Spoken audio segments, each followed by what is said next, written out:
संस्थान में आप सभी का स्वागत है। ये बहुत ही पुराना संस्थान है। इसकी सर्वप्रथम स्थापना 1932 में मुसहरी मुजफ्फरपुर में हुई थी और इसके बाद ये संस्थान यहाँ पूसा कैंपस में स्थानांतरित किया गया। जैसा कि आप लोगों को विदित है, ये कैंपस हमारा भारत में कृषि शोध की जन्मस्थली के नाम से जाना जाता है और प्रथम कृषि शोध का संस्थान इसी बिल्डिंग, इसी प्रीमिसेस में रखा गया था, जिसको कि नवलखा बिल्डिंग या फिश लेबोरेटरी कहते हैं। और 1905 में लॉर्ड कर्जन ने इसकी नींव रखी थी और शुरू में ये 5 विषयों के साथ शुरू किया गया था और 1911 में इसका नाम बदल करके इंपीरियल एग्रीकल्चर रिसर्च इंस्टीट्यूट रखा गया। हमारे संस्थान में इस मुख्यतः 5 विषयों में शोध होता है। मुख्य हमारा जो ऑब्जेक्टिव है, मुख्य उद्देश्य है प्रभेदों का, नवीनतम प्रभेदों का विकास। तो हमने आज तक करीब 54 प्रभेद विकसित किए हैं, जो कि अपने देश में नहीं विदेशों में भी बहुत प्रचलित हैं और 256 टोटल जीनोटाइप्स यहाँ से निकाली गई हैं और जिनका कि क्रॉसिंग में हम लोग उपयोग करते हैं, नए प्रभेदों के विकास में उनका उपयोग किया जाता है।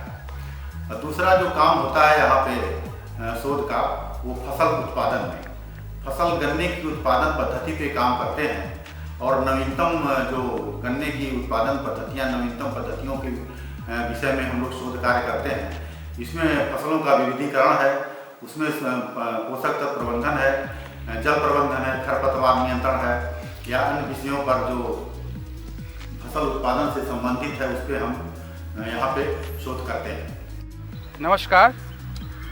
अब ये इन अंतर्वर्ती फसल के बारे में हमारे संस्थान के वैज्ञानिक डॉक्टर नवनीत कुमार, जो कि इस अंतर्वर्ती फसल पर वर्षों से काम कर रहे हैं और इस पर किए गए प्रयोग के आधार पर किसानों को किस तरह से हम स्वाभिमानी बना सकते हैं, किस तरह से उसे आत्मनिर्भर बना सकते हैं और अधिक से अधिक आमदनी हम कैसे ले सकते हैं, इसके बारे में आपको डॉक्टर नवनीत कुमार सस्य वैज्ञानिक डिटेल रूप से आपसे चर्चा करेंगे।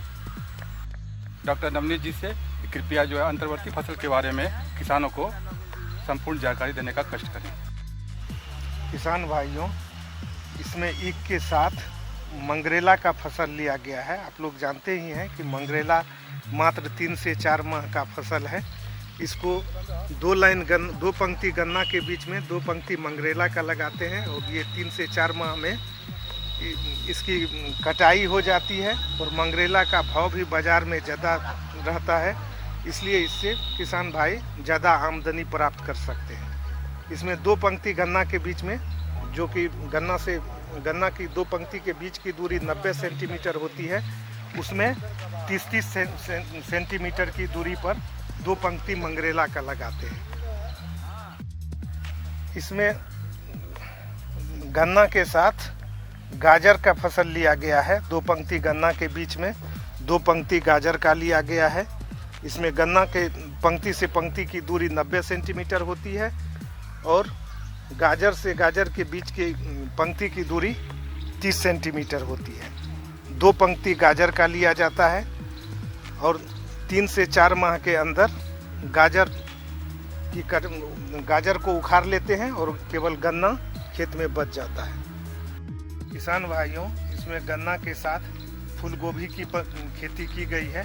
2 पंक्ति गन्ना के बीच में 1 पंक्ति फूलगोभी का लगाते हैं और जब आप अर्ली अक्टूबर में लगा देंगे तो इससे आमदनी ज़्यादा होगी। इसमें 2 पंक्ति गन्ना के बीच 2 पंक्ति धनिया का लिया गया है। गन्ना से गन्ना के पंक्तियों की दूरी 90 सेंटीमीटर होती है और धनिया से धनिया की पंक्ति के बीच की दूरी 30 सेंटीमीटर होती है। अगर किसान भाई गन्ना के साथ धनिया लेते हैं तो इसका बाजार भाव भी धनिया का ज़्यादा होता है और किसान भाइयों को मध्यावधि में ज़्यादा से ज़्यादा आमदनी प्राप्त होती है। किसान भाइयों, ये देख रहे हैं, इसमें 2 पंक्ति गन्ना के बीच 2 पंक्ति मसूर का लिया गया है।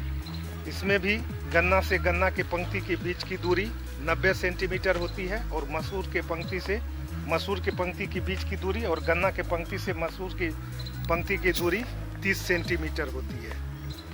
किसान भाइयों, आप लोग जानते हैं कि मसूर में सिंचाई की कम आवश्यकता होती है, इसलिए जब तक मसूर की अंतर्वर्ती फसल गन्ना के साथ रहेगी तो सिंचाई मसूर के आवश्यकता अनुसार ही देना है, न कि गन्ना के आवश्यकता अनुसार। जब मसूर हार्वेस्ट हो जाए उसके बाद आप गन्ना की आवश्यकता अनुसार सिंचाई कर सकते। किसान भाइयों, ये आप देख रहे हैं, ये 2 पंक्ति गन्ना के बीच में जोड़ी पंक्ति आलू का लिया गया है। ये अब आलू मैच्योर हो चुका है, अब इसको निकाला जाएगा, उसके बाद केवल गन्ना फील्ड में रह जाएगा। यहाँ सबसे मुख्य बातें ये है कि ऐसे 90 सेंटीमीटर गन्ना के बीच में केवल 1 पंक्ति आलू का होना चाहिए, लेकिन हम लोग ये प्रयोग के आधार पर साबित कर चुके हैं कि अगर हम जोड़ी पंक्ति आलू का लेते हैं तो बीज दर, जैसे केवल आलू में जितना बीज दर लगता है 20 से 25 क्विंटल प्रति हेक्टेयर, उसी तरह इसमें भी गन्ना के साथ हम जब जोड़ी पंक्ति आलू की खेती करते हैं तो इसमें भी बीज दर 20 से 25 क्विंटल प्रति हेक्टेयर ही लगता है, और उपज भी शुद्ध फसल के बराबर ही, यानी शुद्ध फसल जब हम आलू लेते हैं तो जितना उपज प्राप्त होता है उतना ही इस पेयर विधि, जोड़ी पंक्ति विधि आलू से भी गन्ना के साथ प्राप्त होता है। ये 2 पंक्ति गन्ना के बीच में 2 पंक्ति तोरिया का लिया गया है। इसमें देख सकते हैं कि तोरिया का उपज, ये फसल बहुत अच्छा है, उपज भी अच्छा होगा। गन्ना से गन्ना के बीच की है और तोरिया के बीच की दूरी 30 सेंटीमीटर है। 2 पंक्ति गन्ना के बीच में 2 पंक्ति लहसुन का लिया गया है। लहसुन का बाजार भाव बहुत अच्छा रहता है, इसलिए जब किसान बंधु गन्ना के साथ लहसुन लगाते हैं तो बहुत अच्छा आमदनी प्राप्त कर सकते हैं। 2 पंक्ति गन्ना के बीच में 2 पंक्ति गाजर का लगाया गया है, जिसका कि सलाद के रूप में उपयोग होता है और सलाद के रूप में बेचा जा सकता है। चुकंदर का बाजार भाव भी अच्छा रहता है। अगर किसान बंधु गन्ना के साथ चुकंदर की सहफसली खेती करते हैं तो बहुत अच्छा मुनाफा प्राप्त कर सकते हैं। इसमें किसान बंधु देख रहे हैं कि 2 पंक्ति गन्ना के बीच में 1 पंक्ति मिर्च का लिया गया है। मिर्च से भी अच्छी आमदनी प्राप्त होती है। 4 महीने तक मिर्च करीब गन्ना के साथ रहते हैं, उसके बाद इसको अपरूट कर दिया जाता है, हटा दिया जाता है, उसके बाद केवल गन्ना रहेगा। इस बीच आप मिर्च से मध्यावधि आमदनी प्राप्त कर सकते हैं। इसमें 2 पंक्ति गन्ना के बीच में 2 पंक्ति मेथी बोया गया है।